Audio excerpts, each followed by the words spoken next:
Pak Ariyanto ini di satu sisi menyatakan bahwa kasus Vina terjadi peradilan sesat, tapi di sisi lain masih tetap tidak mau menyalahkan penyidik dengan dalih bahwa penyidik sudah melakukan tugasnya sesuai prosedur.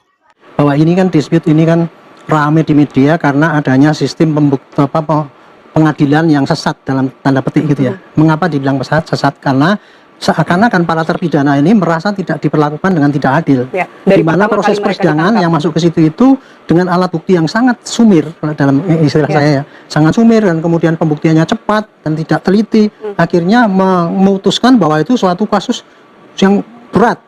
Direncanakan bersama-sama pemerkosaan dan sebagainya, sehingga hukumannya pun pertama kali hukuman mati, kemudian hukuman seumur hidup ya. Gitu.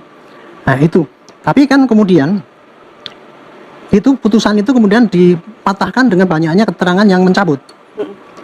Jadi dulu pada waktu pengadilan yang pertama itu dipersangkakan seakan-akan banyak berdasarkan pada kesaksian bukti saksi kan gitu kan, scientific investigasinya kurang. Pernyataannya tidak konsisten, masih berat sebelah. Dia menimpakan kesalahan pada jaksa dan hakim, sementara penyidik dipandang tidak bersalah, sudah bekerja sesuai prosedur. Saya tidak menyalahkan penyidik karena saya melihat definisi penyidik adalah mencari keterangan alat bukti untuk menjelaskan terangnya perkara dan untuk menemukan tersangka. Definisi penyidik itu tugas pokok penyidik. Dan yang dilakukan oleh Polres Cirebon waktu itu ya, sudah dilakukan semua itu. Buktinya apa? Hasil daripada penyidikan itu berkas perkara namanya. Berkas perkara itu benar apa tidak yang menilai jaksa. Ada dua kriteria, kebenaran material ataupun formil. Kalau ini nggak benar, jaksa mestinya mengoreksi. Tapi kalau jaksa sudah menerima, berarti dia secara material sudah cukup bukti untuk membuat penuntutan, dan sudah benar formilnya itu tidak ada cacat di dalam interogasi ataupun dalam penyidikan.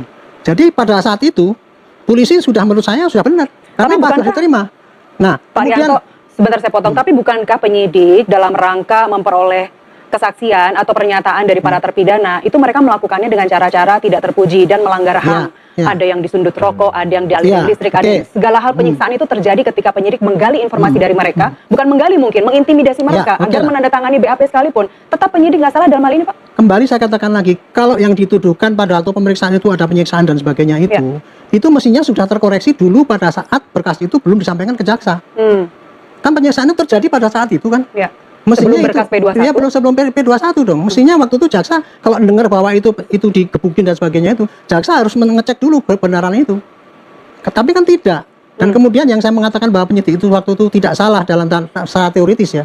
Karena berkas itu diterima oleh hakim dan hakim memutus dengan kesalahan, bahkan menaik banding sampai kasasi pun tetap gitu. Jadi karena keputusan hakim sudah ingkrah menyatakan bersalah, maka penyidik tidak bisa dikatakan bersalah waktu itu. Waktu itu? Ya, saat itu. Ya, karena saya sekarang pun nggak bisa dikatakan bersalah. Bagaimana mungkin penyidik dikatakan tidak bersalah jika keterangan yang didapat itu dari hasil intimidasi, dari keterangan saksi yang tidak bisa dipertanggungjawabkan, bahkan tidak didukung bukti saintifik?